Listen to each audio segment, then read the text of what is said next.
Let's go! Welcome to Keeping Score, ladies and gentlemen. It's back. I'm calling it Season 2 of Keeping Score. Thank you so much for joining me. We got a new set, and with that, an entirely new show, as you're about to find out over the next more or less 30 minutes. NFL playoffs, Warriors, Cavs, Rockets invading the Clippers locker room, UFC 220 this weekend, Australian Open started yesterday, all that coming up later in the show. But we will start every show by looking back at last week's show. That's how we'll always do it. The problem is, this is episode 1. There was no last week. So I went back and I fetched some clips from season 1 of Keeping Score, and there were a couple things I found that were relevant for today. Here's me picking my Super Bowl champion for 2016. At a certain point, you look at this roster, you look at what this team has been able to put together. Arguably an elite quarterback, arguably the best running back in the league, probably the best wide receiver in the league, and an offensive line that has looked really, really good. That is just a lethal combination. There are no holes in that offense. When you look at their defensive statistics, it's been pretty close to average, and I think that's going to be enough to push them over that hump. Once again, Le'Veon Bell, Antonio Brown, Ben Roethlisberger, and an offensive line that's looking really good. No one comes even close to matching the weapons that the Pittsburgh Steelers have. That's right. I picked the Pittsburgh Steelers to win the Super Bowl last year, and I was wrong. The Patriots beat them in the AFC Championship, and the Patriots went on to win the Super Bowl instead. But what's crazy about that clip, and I was watching it the other day, everything I said in that clip is still true today. The Steelers still have Ben Roethlisberger. They still have Le'Veon Bell. They still have Antonio Brown. Those two guys are undisputably the best players in the league at their position. I said last year that it was arguable. It's barely arguable at this point. And this Steelers team in the regular season had the 7th total defense in yards. That is almost impossible to believe when you watch them against Blake Bortles' Jaguars. But it is true, and somehow the Steelers found a way to lose that game, just like they found a way to lose to Tim Tebow's Broncos in 2011.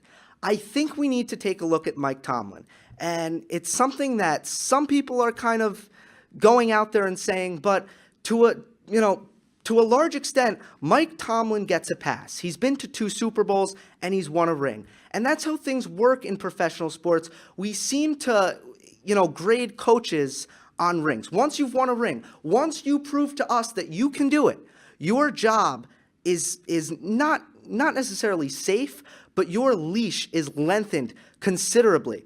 And I just want to throw this out there, food for thought. We have no problem saying a mediocre quarterback can win a Super Bowl. No one's saying that Trent Dilfer is incredible. He's a Super Bowl champion, right? But everyone kind of knows that he's a quarterback who was possibly average at best, maybe below average, who won a Super Bowl. We have no problem with that. Why? Because for quarterbacks, we have stats. And for coaches, all we really have, we have our judgment, but all we have is wins and losses. Is it completely unimaginable that bad coaches, and I'm not calling Mike Tomlin bad, but I'm just saying in general, is it not possible that coaches that are mediocre, coaches that are below average can win Super Bowls? We rarely consider that. Once a coach has won it, they've won it, and that's it. So Mike Tomlin, how long should this leash be? How many bad playoff losses can the Steelers take before Mike Tomlin gets the boot in Pittsburgh? It's been an incredible run. He was the youngest coach ever to win a Super Bowl. I like the guy. Everyone seems to like Mike Tomlin. But at a certain point, the Steelers, you got to look at their roster. I said that word for word when I picked them to win the Super Bowl last year. You got to look at your roster and ask yourself, why is this team, since their Super Bowl victory, why hasn't this team performed to the level that we've expected them to perform? We move on now to our main story of the show, and that is NFL ratings. It's been a story for what seems like an eternity now. If you remember last season, ratings were down. They were down slightly, and most assumed that the reason for that was the election. Clinton versus Trump, cable news ratings way up.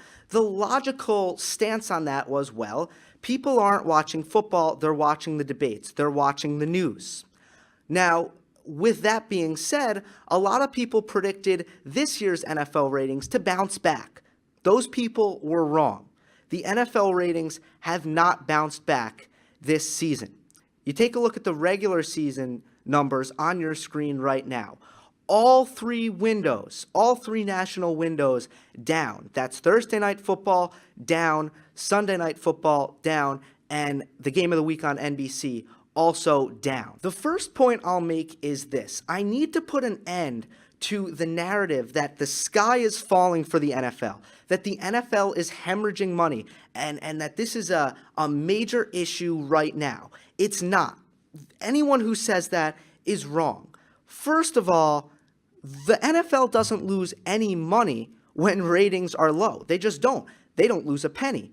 The entities that lose money are the networks that carry these NFL games, that have already paid the NFL to carry these NFL games, and advertisers may be willing to pay them less for these games. That's who loses money. Until the contracts, the rights deals are renegotiated, the NFL has not lost anything. So until those negotiations happen, and until these contracts are redone, we won't know if the NFL took a hit or not when it comes to television revenue. That's the first thing. So long term, do they want to see their ratings continuously decline? Absolutely not. But to represent this as a catastrophe and an urgent, time-sensitive issue for the NFL, it's not. So let's just get that out of the way. The other thing is ratings have been low before, and because this story has been politicized, there's extra attention on the ratings this year, and there were last year as well.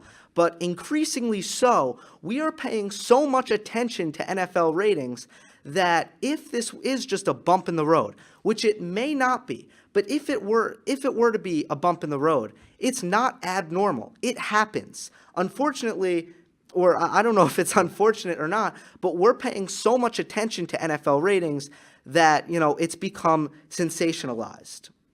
The third thing is understanding that the NFL is still the biggest draw on TV. That awful divisional playoff game between the Bills and the Jags, people were calling it unwatchable, the worst football game ever. It did a 17.2 rating. Now, let me explain to you what that number means. Nothing does a 17.2 rating. Nothing on television.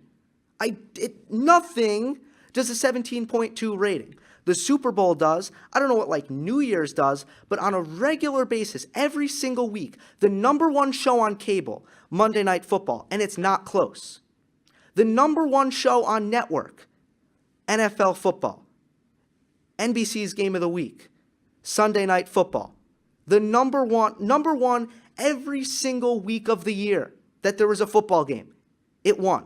And I mean, this is the most dominant force in television. It's not close. The World Series. We all loved the World Series this year. It did good ratings. It did a 4. A 4.2 rating is really good for a World Series game. When the Patriots played the Steelers in the regular season, it did over a 15 rating. So the NFL is dominant. It's like the NFL ratings going down is like Bill Gates making a bad investment. It's not ideal. I'm sure Bill Gates isn't happy about it, but Bill Gates is still Bill freaking Gates, and the NFL is still the NFL. That being said, the numbers are clear. They're right in front of us. I don't think this is a coincidence, and I think it's very possible that the ratings will continue to go down. So it's something that's absolutely 100% worth looking at, worth examining, and asking ourselves why. So I'm going to start with a reason that has been picked up by outlets like Fox News, people like Clay Travis. It seems that the anonymous kind of Twitter crowd seems to drive this narrative home at a very, very high rate. You take a look at a website like thepoliticalinsider.com. It's a very conservative website, but they claim that, based on a poll, that 33% of NFL fans are boycotting the NFL. Now, I'm not saying that that poll has merit. That's not what I'm saying. But people read thepoliticalinsider.com. People follow Clay Travis, and to an even greater extent, people read Fox News. So this is something that I'm sure, a lot of people believe. It's undeniable. People think that the NFL ratings are going down because the NFL is too political. This is not a theory I subscribe to, and I'm going to spend a few minutes just kind of debunking as best I can this theory. My favorite argument against the NFL ratings decline, having basically politics being the culprit of that, Kaepernick and Donald Trump being the culprit of that, is the NBA. Because the NBA is the most politically vocal league in American sports, and it's not even close. Just yesterday, the commissioner denounced a Donald Trump statement, the statement about Haiti and Africa being shithole countries. Adam Silver actually went to the media and denounced Donald Trump's statement, our president's statement. But it doesn't stop there. LeBron James, yesterday was MLK Day. He spoke about Trump. Take a listen to this.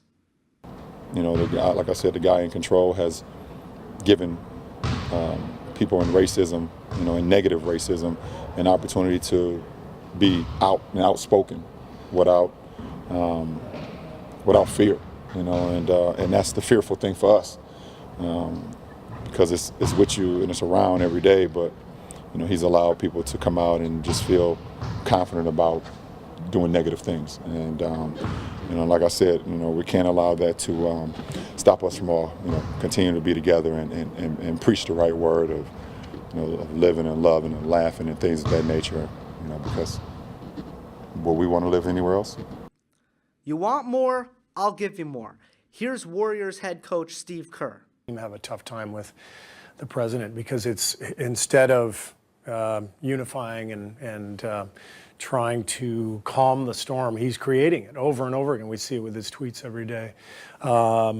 So that was, he used the word sons of to talk about NFL players who have made it clear they're protesting racial inequality and police brutality. Those are sons of really? You're the president of the United States, you're going to call them sons of and you're going to call Kaepernick out for nonviolent protest, a staple of American democracy. That's really hard to deal with. And that was, for me, that was probably the hardest one.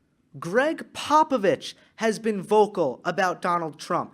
Pistons head coach Stan Van Gundy has been vocal about Donald Trump. Steph Curry was disinvited from the White House, for Christ's sake. So, to me, to argue that the NFL ratings are down because the league is too political, meanwhile, the most political league in the United States, the NBA, their ratings are up this year and up significantly. That argument doesn't check out anymore. That argument has lost a fair amount of its credibility. So why are the ratings declining? What is the real reason? So the number one, I think there are two reasons. The first, and in my opinion, less important reason, is the product. So the NFL is a star-driven league, just like the NBA is a star-driven league. But the NFL is sort of unique because 99% of the time, the star is the quarterback. And this year, the NFL has been hit with really, really tough quarterback injuries. So right here, this is a tweet from December 11th, 2017. I write, "So much of what makes football interesting is the quarterback. It's probably the most fascinating position in sports. The NFL has lost Deshaun Watson, Aaron Rodgers, Andrew Luck, and Carson Wentz this season. Conclusion, Naturally, ratings are down because of Kaepernick and the all-important winky emoji. So you just take a look at that list. Deshaun Watson, one of the best stories of the beginning of the NFL season, a seemingly prolific talent, he goes down. Aaron Rodgers, no secret here, a huge ratings draw. He goes down. Andrew Luck, the only reason to watch the Colts, who were featured on primetime national television a few times this season, he goes down. And Carson Wentz, the Eagles are a huge market. Carson Wentz goes down, not as much interest there. So these injuries hurt, and they hurt bad. And then I'd say the other things, the two biggest ratings draws in the league from a team's perspective, the Cowboys and to a lesser extent, but still significant, the Giants. The Cowboys, down year. The Giants, awful year. So these things just don't help. And then I would say, instant replay needs to be fixed. The catch rule needs to be fixed. I can't believe I'm saying that, the catch rule. But yeah, that needs to be fixed. Those are smaller things, but ultimately, you cannot argue that the product wasn't down this year. To me, clearly it was. Clearly, the NFL had tough breaks that could not have helped the ratings. How much of the decline is due to the product being down? That's a separate discussion. But this was not a good year for the product. The second reason why I believe the ratings are down, or I believe the second reason is because TV as a whole is down. Check out this CNN report. Through week 7, the NFL ratings were down less points from a percentage standpoint than television as a whole. This is bigger than the NFL. This is a media phenomenon. Media is being spread more and more thin. There are so many options out there now that people can be consuming instead of network or cable television. You have streaming services like Netflix and Hulu and Amazon. You have YouTube. You have podcasts. You have podcasts on YouTube, which you're watching one right now. So basically, consumers are not necessarily consuming less media, but less of the same media. I was at a talk with Bill Simmons and Jimmy Kimmel, two great media minds, and they used David Letterman as an example. They both agreed that there will never be another David Letterman. David Letterman made $10 million a year. He had 30 million viewers a night. Everyone watched David Letterman, right? Or, if not Jay Leno. They did huge ratings. That era of ratings is over. Television is down. It will continue to be down. There are simply more options, and that's the end of it. So if we start to see NFL down by much higher percentages than television, that's a different discussion. But right now, that's not the case. I'll end on this. What do I think will happen in the long run? In the long run, I think that this could be the new normal. Hopefully, things start to level out. I have very little faith that they go back up. This is how the world works. Look, I hate to break it to you, but or maybe this is a good thing. I don't know. Google will eventually stop growing. Apple will eventually stop growing. Microsoft stopped growing. They were a powerhouse. They stopped growing. Everything stops growing. Nothing grows forever. Nothing is ever expanding except the universe, right? There's nothing. So the NFL saw year by year consistent ratings growth for more than a decade. That has to come to an end. It's come to an end. It's not the end of the world. The sky is not falling. They will be fine. It's worth looking at. It's worth discussing. It's worth the NFL trying to fix. But at the end of the day, America's number one sport, for now, is going to stay America's number one sport for the foreseeable future. Here's the question of the week. Did you find the NFL less enjoyable this season? No, I thought it was actually really entertaining this year. No, not really. No, besides the Giants sucking. I mean, Do you find the NFL less enjoyable this year? Yes, I did. yeah, I watch just as much as I normally have every year. I just didn't see as much excitement in the games. I feel like something was missing. What stands out to you over the season? Over the season, just how the Minnesota Vikings, shout out to the Vikings for that game. Stephon Diggs, you the GOAT. Why do you think the ratings are going down? Well, probably a mix between the people kneeling. I think it's pissed off. Good. You know, the right wing people have kind of gotten pissed off about that. I don't know. I mean, the game's kind of changing. It's not as hard hitting anymore. I think a lot of people are swaying away from it because of the CTE stuff too. I mean, there's a lot of stuff, a lot of reasons as to why it might not be as popular as it once was. But I think people still love football. Who's your team? Detroit Lions. Detroit Lions. Yes.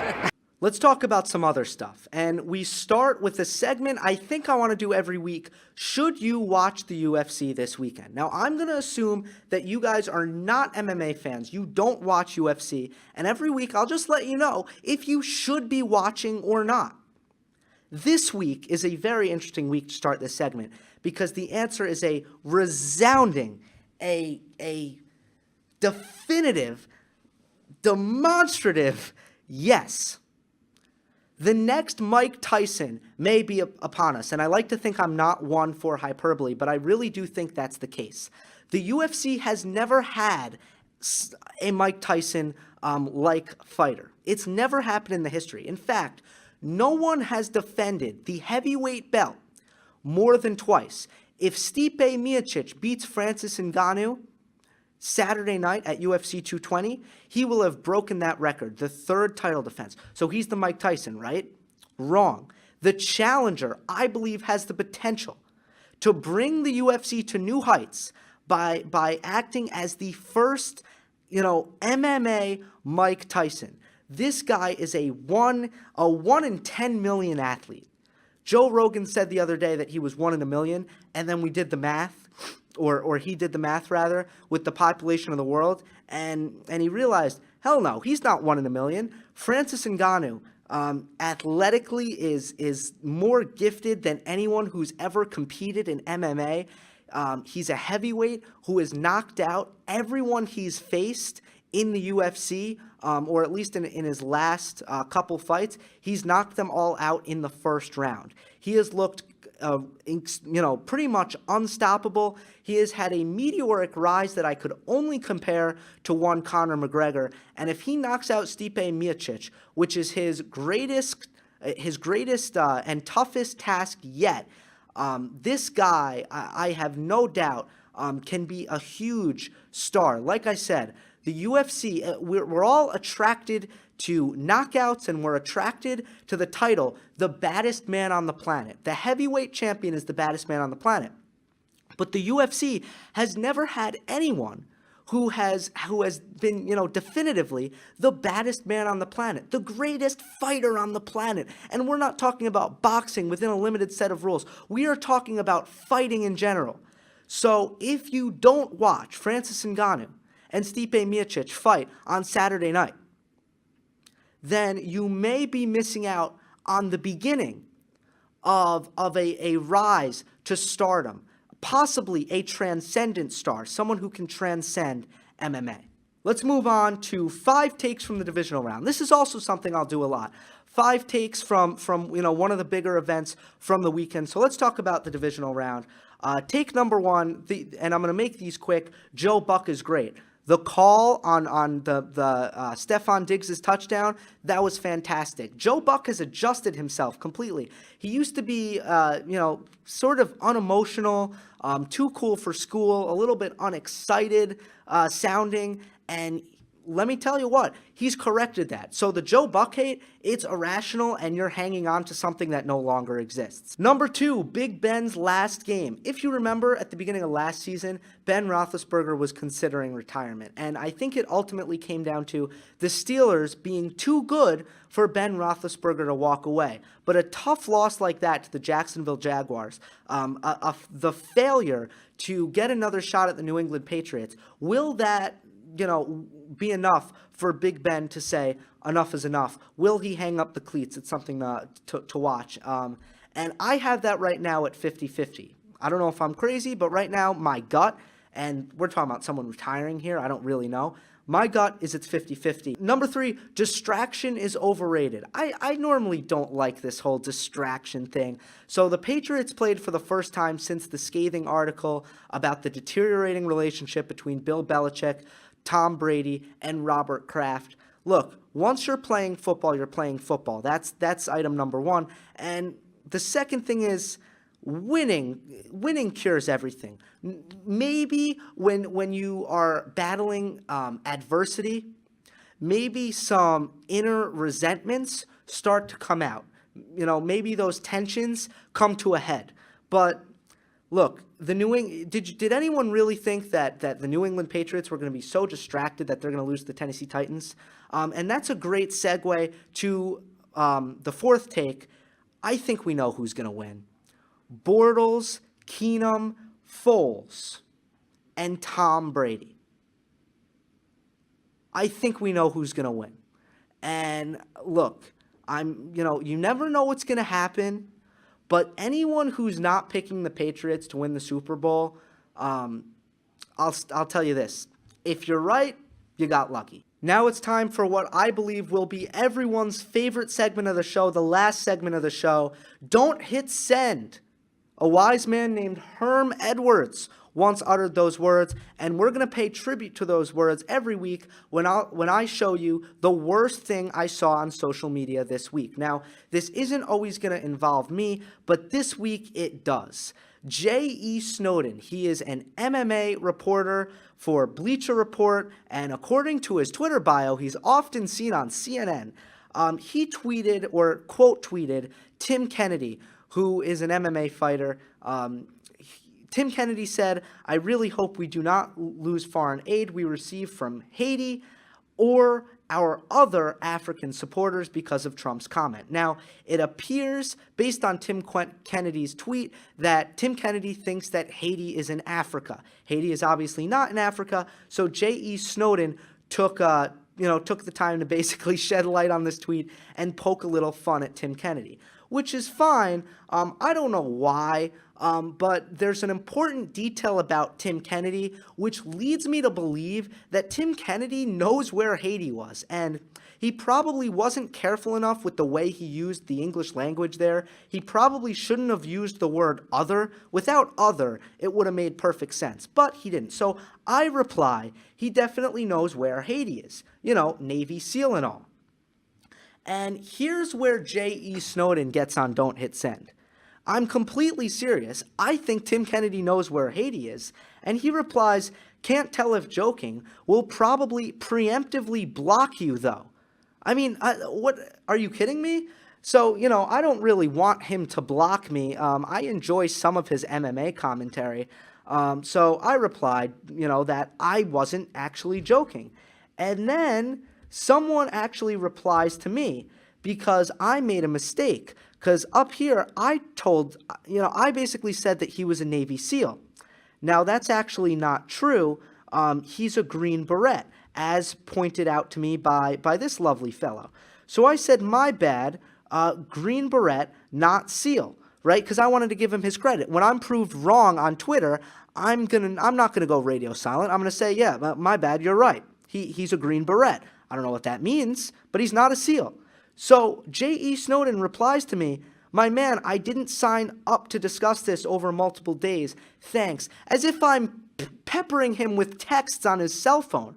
I wasn't even replying to him. And even if I was, who are you to tell me not to tweet? I mean, I'm on here. He's a verified member of the media. And he's saying, like, he thinks that he has control over what I tweet. And then after I said, I expressed my opinion, here's another thing. I said, yeah, I think it was a misuse of language, not geography. You might be right, though. You know, he says, I don't really care. It's a joke, FFS. If you don't know what that means, Urban Dictionary it. The point is, J.E. Snowden, you know, so much for getting demonetized. You know, he's just acting like a douche on here, threatening to block me, then saying it was a joke. And then when I'm giving someone credit for being right, he's telling me to basically shut up when I'm not even talking to him. So J.E. Snowden, he didn't need to be so nasty, but I looked at that and I'm like, hey, this is fantastic. He's gonna end up on Don't Hit Send. So hey, if you wanna be a DICK on Twitter, then you know where to go. Bring it here. You'll end up on Don't Hit Send. You know, I'll be happy, you'll be happy, and the world continues to go around. And that is our show. So I'm going to do this every week. Like anyone who watched the old Keeping Scores, you know how different this was. But I'm really excited about this new format. I think it's a lot of fun. It's a lot of work, but it's all worth it. Hit that like button. Don't forget to subscribe. I love comments, but most of all, hope you enjoyed, and I will see you next time.